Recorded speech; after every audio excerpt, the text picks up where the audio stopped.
Hey there, welcome back to my channel. Today we're going to talk about the chakras.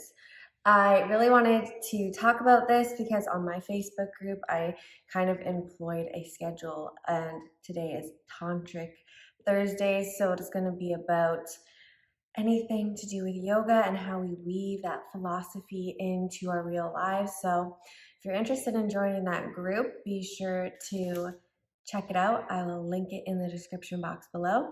But other than that, if you want to follow this journey on the chakras with me, make sure you subscribe down below if you haven't already so you can be updated with new content each week. I will be talking about a different chakra, but this week we're going to talk about the chakras as a whole. So if you're interested, let's get started.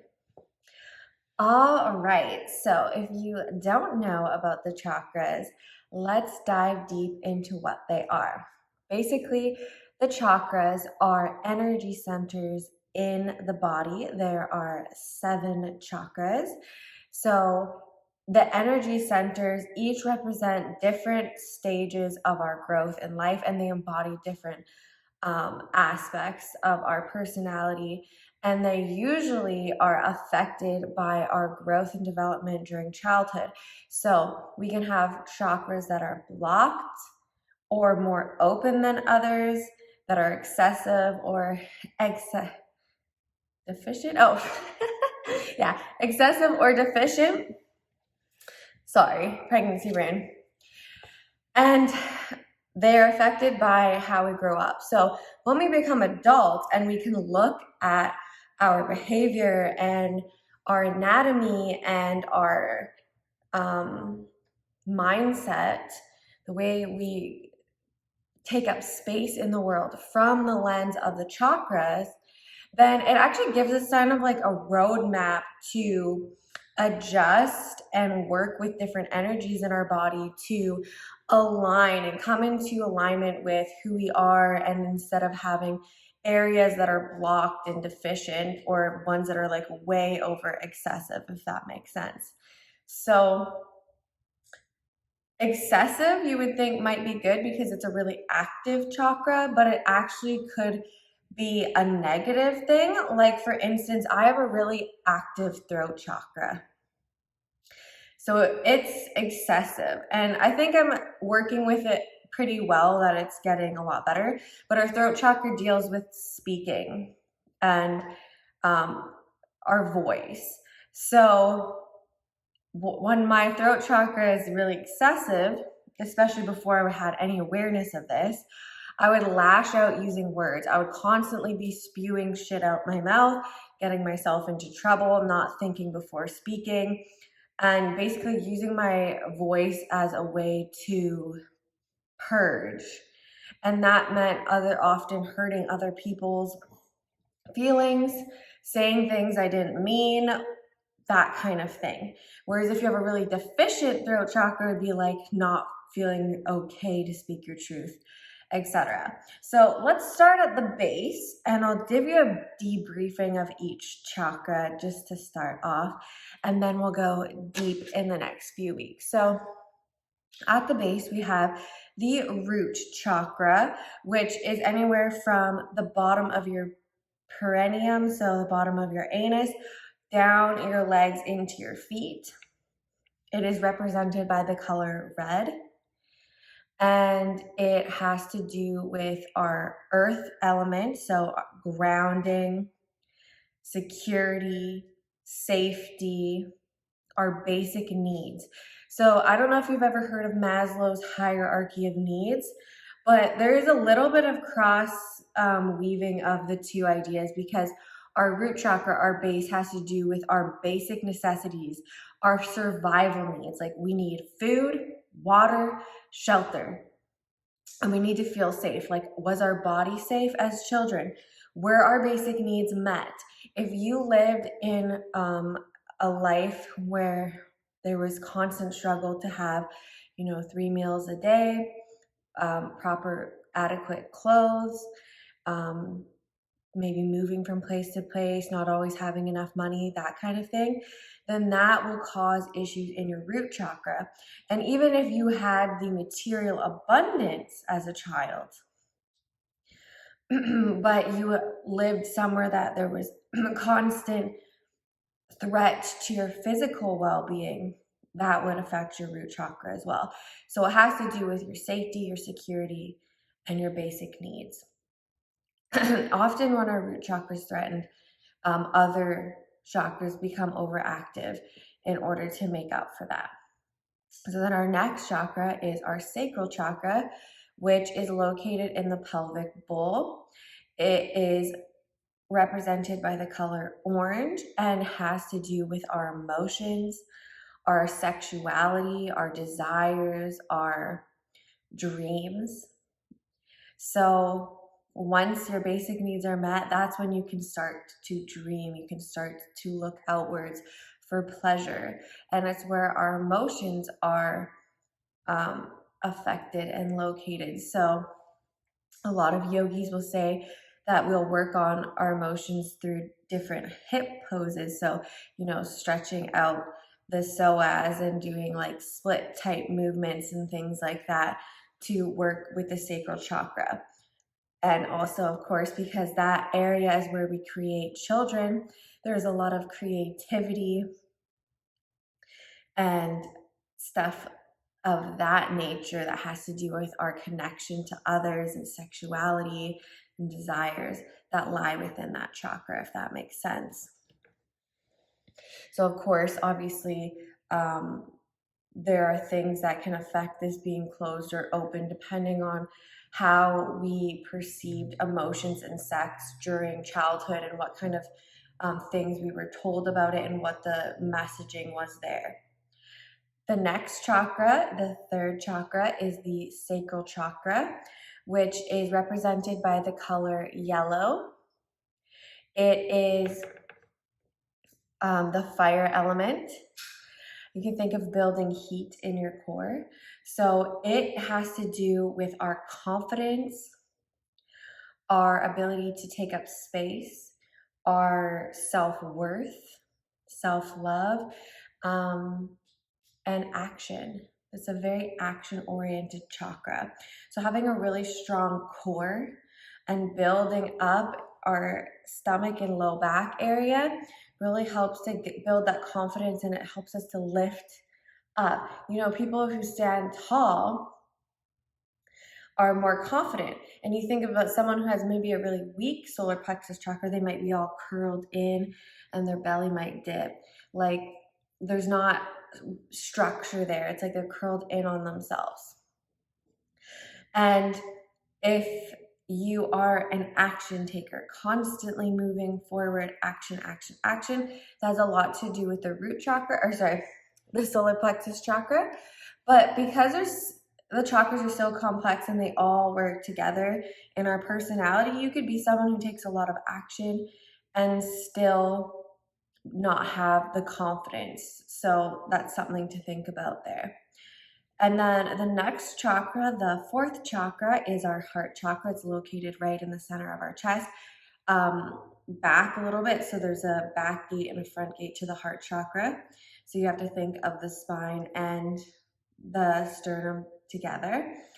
And it is represented by green and the element air. So that makes sense. Our lungs are located in our ribs, around our heart, and we pull air in, and that is our life force energy. That is our breath. And it's also the center of the chakra bridge. So this is where our love, compassion, empathy, connection is kept. So a lot of people who have been hurt or betrayed or left might have a really closed off heart chakra because they want to protect their heart. They don't want to be hurt again. But when you protect your heart and you close it off, then you're blocking out the good emotions as well. So this is where we connect with others, we open to the world, and we find love and community. It's from our heart chakra. So there's a lot of like back bends and breathing exercises that are really great for the heart chakra. And I'll go deeper into these when I go into my zoned in chakra videos. Also, I'll include some basic yoga stretches that are great for them. So the next chakra is the throat chakra, which is my most dominant chakra, unfortunately. And this has to do with communication, creativity, expression, how we express ourselves, how we communicate with the world. So finding your voice, speaking your truth. Are you expressing the truth or are you lying? Are you expressing how you really feel? Are you allowing the bottom energies to come up and be released through the throat chakra, or do you repress and stuff things down so that it cannot be expressed? That's something to think about. And a lot of people also will talk about creativity being in the throat chakra as well, because you're expressing. Your desires are held in the second chakra. We take action on them. We come from a place of love and we express that out into the world. So that could be in the form of music, it could be in the form of acting, it could be in the form of art.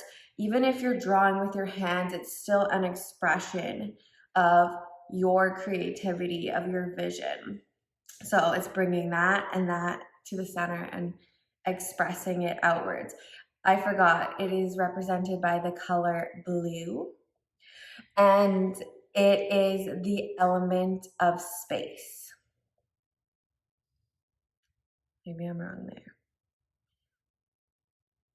Air, space. Yeah, I'm pretty sure it's space. Okay, the next chakra is our third eye, which is located in the center of our forehead, but back a little further in our mind. And it is represented by a indigo color, so it's like a mix of purple and blue. And it has to do with our perception and our vision of this world.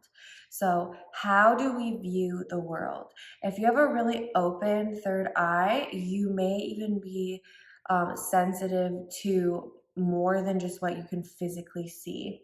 You might be able to see spirits, spirit guides, ethereal energies, connect with other realms and such. See auras, that type of thing.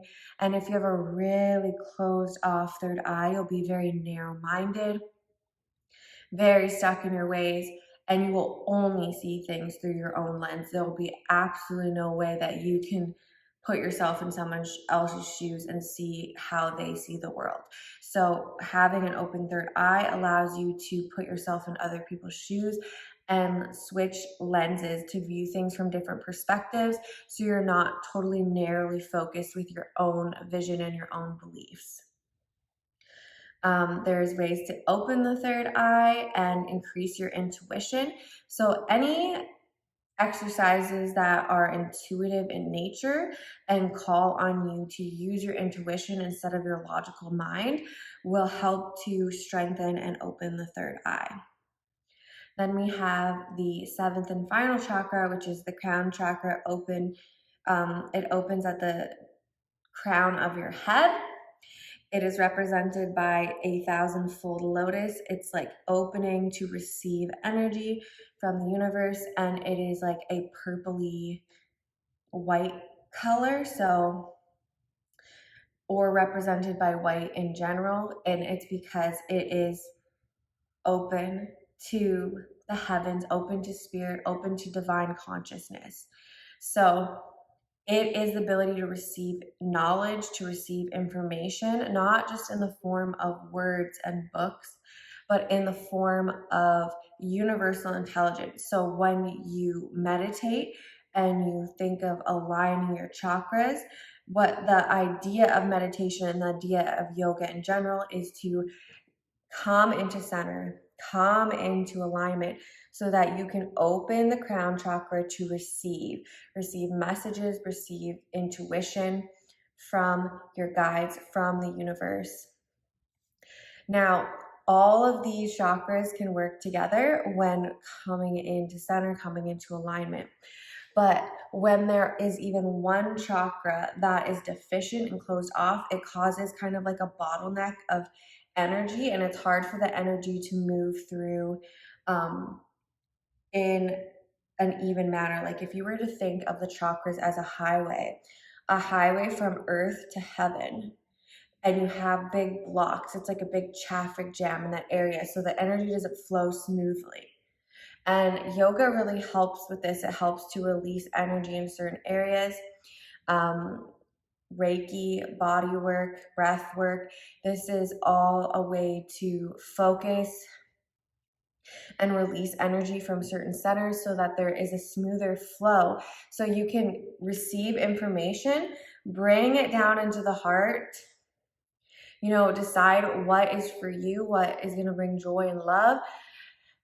Embody it by taking action in the solar plexus chakra, and then express it as a desire in the earthly realms using your creativity and desire from the second chakra, and rooting it in reality in the earth plane of the root chakra. And then opposite, bringing stuff up, ideas that you have in this plane, taking action, feeling it, bringing it up for expression in divine consciousness. There's a two-way bridge between the two, and it's not just about getting really high and coming up. Because if you're just up here all the time, a lot of people with really weak chakras at the base, like their 2 and 3 base chakras, are very in their minds, or minds wandering. They can't tell what's real and what's not. They're assuming things, making stuff up that doesn't exist, creating drama in their lives. They're very heady people. So being able to open up the bottom chakras to find stability and security in your life, and